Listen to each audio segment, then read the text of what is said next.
All right, hey AP Chemistry. So Maddie had a question or a concern on looking at this writing rate law from given data. So I'm going to revisit our entrance task but kind of go over it again so you could rewatch this video. So let's say I had this chemical reaction. 2NO2 plus F2 yields 2NO2F. Now, one important thing to note is that if I am given reaction data, this takes precedent. Okay? So if I am given reaction data, this is the data that I'm going to use to tell me the rate law. If I'm not given the reaction data, I have to use other information or make some assumptions as to what my rate law is, and I'm going to show you at the end of this video. So, priority is rate law data. So priority is the data.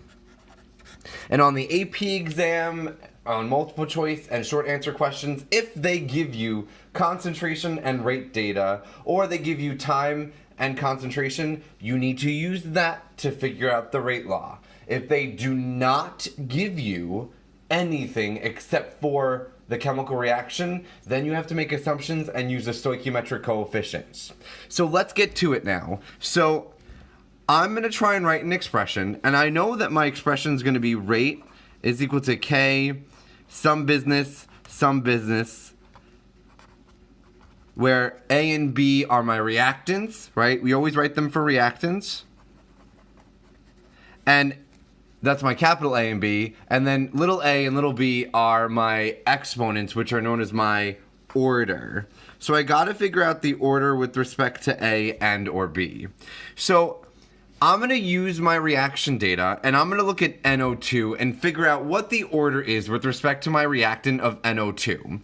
And the only way I could do this, so I'm gonna say NO2, the only way I could do this is when I change NO2 and I do not change F2. Because if I were to look at data where NO2 and F2 were both changed, then I can't tell what the rate is. So for example, if I was using, let's say, this one and then this one, the 0.1 for both of them and then the 0.4 for both of them, I can't tell what happened to the rate with respect to NO2 alone, because I also changed F2. So I gotta keep one of my reactants constant and change the other and see what it does to the rate law. Okay, so for first order, and just like a little note, for first order, whatever I do to the concentration, that's equal to first order is if it's the same thing for my rate.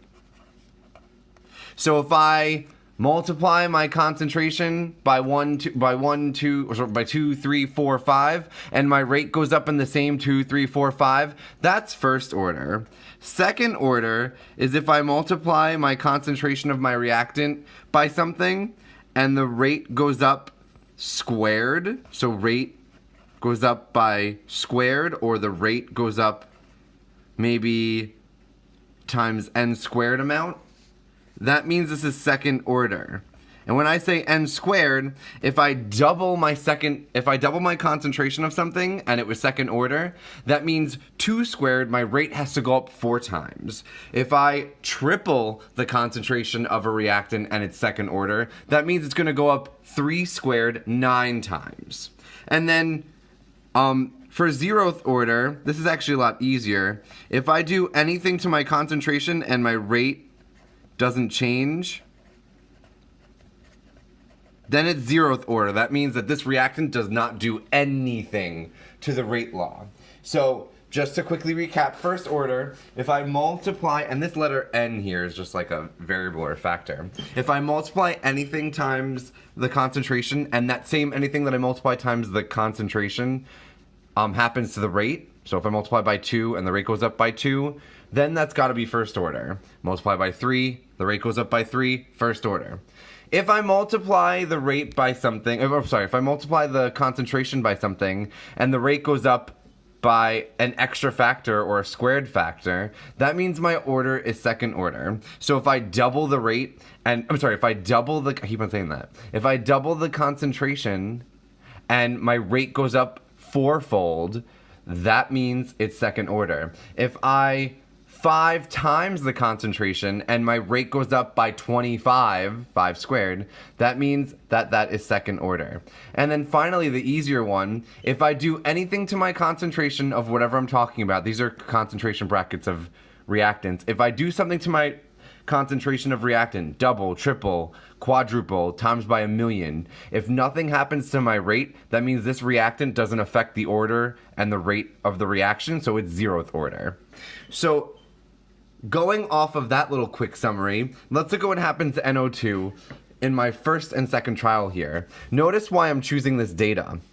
I'm doubling NO2 here, and I'm keeping F2 constant, right? I went from 0.1 to 0.2 molar, and I stayed constant for F2. So I know F2 is not going to be affecting the rate because I kept it constant. So I doubled my concentration of NO2, and it looks like I double my concentration, my rate.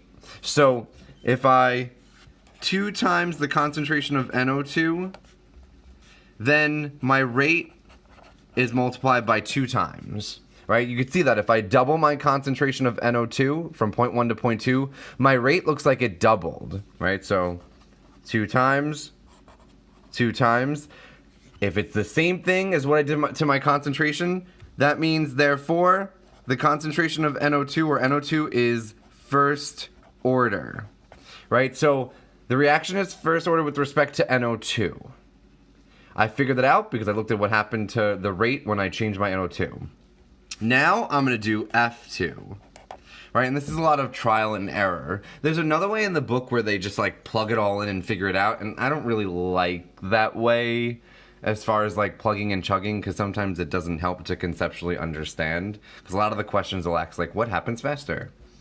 So let me look at where I change my F2, but I keep NO2 constant. It looks like the only time I keep NO2 constant is in between the second and third trial, and I double F2. So if I keep NO2 constant and I double my F2, right? So I'm gonna write 2 times F2. What happens to my rate here, right? So if I double my F2, it looks like my rate doubled. So if I do the same thing to my rate as I did to my concentration, this must mean it's also first order. So 2 times my concentration of F2, the rate is 2 times as much. Therefore, F2 is second order. Sorry, first order. Crap. Sorry, it's a bit late here. So F2 is also first order. And so if I want to write my overall rate law, rate is going to be equal to K, NO2, and I'm going to say raised to the first because it's first order, and F2 raised to the first. Now, you don't have to put the 1 as an exponent, because just like in algebra, it's kind of assumed. But just in case so you know what I'm saying, this is first order with respect to NO2, first order with respect to F2. My overall order is equal to the sum of the exponents. So that means that the overall order is second order overall. Overall. It's first order with respect to F2, it's first order with respect to NO2, but overall this reaction is second order with both of them. And then if I want to solve for my value of K, and this came up in class today with Sarah, I just choose any row and plug in the data. So just for fun's sake, I'm going to use the last column. So I'm going to use my rate as 0.411 molarity per second. 0.411 molarity per second. I'm using this last column. Equals, I'm solving for K. I'm going to plug in NO2 is 0.400 molar. F2 is 0.400 molar. And be careful with the units here. Look at what my units are going to be. I need another piece. Look at what my units are going to be, because some questions end up being, what are the units for the rate constant? So this is 0.411 molarity per second. This is equal to K. If I do 0.4 times 0.4, I get 0.16, and I did molarity times molarity. If I had x times x, I would get x squared. If I have molarity times molarity, I would get molarity squared. And I'm putting them in brackets just to isolate them. Right, so be careful with these units because your overall second order has a special type of units. And so now how can I isolate or solve for k? I divide both sides by 0.16 molar squared. 0.16 molar squared. Okay. K is equal to 0.411 molarity over second. 0.16 molarity squared.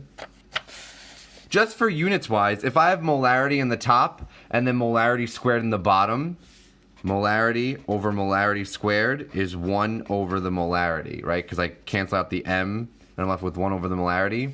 And if I have per seconds as a denominator in my numerator, that means that that's going to go in my denominator. So it looks like the units of this is going to be 0.411 divided by 0.16 molarity times second. 1 over molarity times second. They're both going in the denominator. Okay?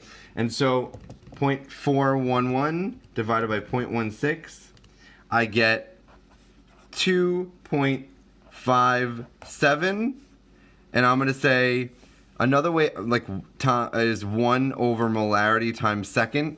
That's my units for k.